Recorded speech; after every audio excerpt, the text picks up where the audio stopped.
So, I remember ushering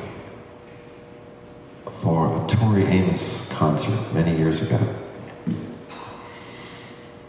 And I noticed a young woman in a red leather skirt and like a black leather top. Blonde. And I basically spent most of the concert, and it was the first time I'd seen Tori Amos, and she was amazing. This was early in her career. And as captivated and as drawn as I was to Tori's stories of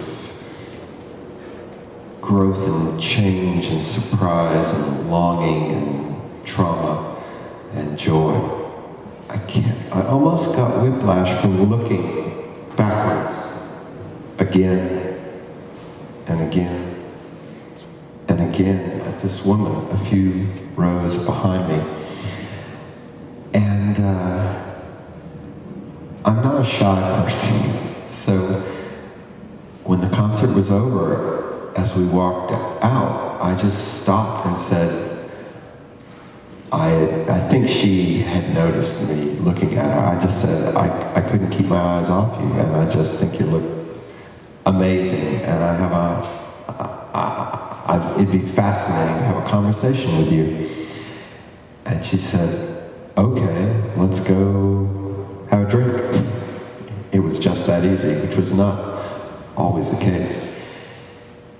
And maybe we went to the Majestic or someplace, or the Righteous Room or something like that, and we made a date, and we got together,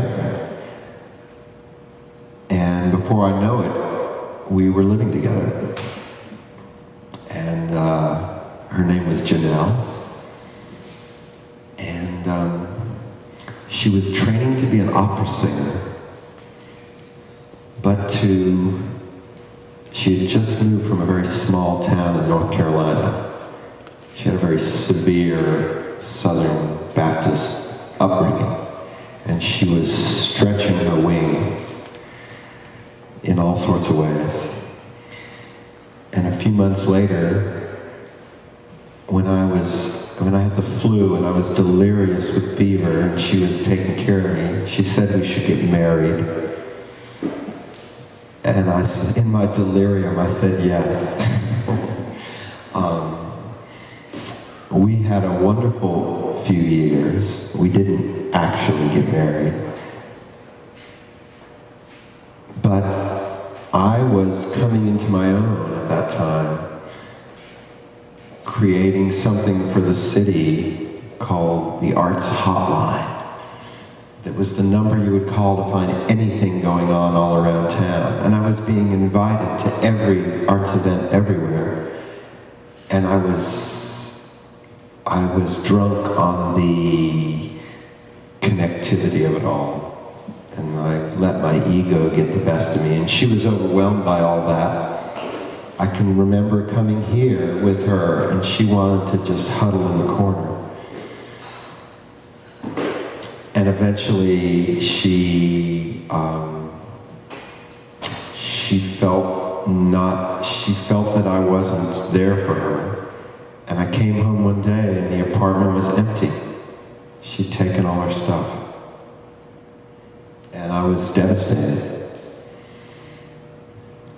And I begged, and it didn't work. She had fallen for someone else. She married him. Flash forward many years. She left that guy, and she found me online, and we started our friendship renewed itself. And we're still wonderful friends. She invited me to when she got married again recently. She invited me, but by that time I was married to an amazing woman, and we're still good friends, me and Janelle, and we actually work together. She's come into her own. She's a artistic director for a chamber orchestra.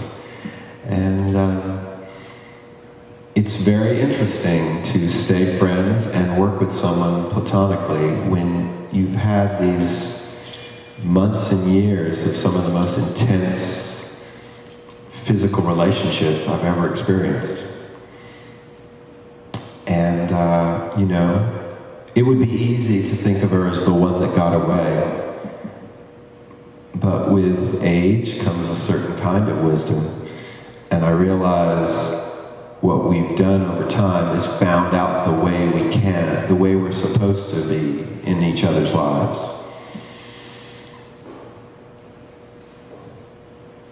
And I'm very grateful for that.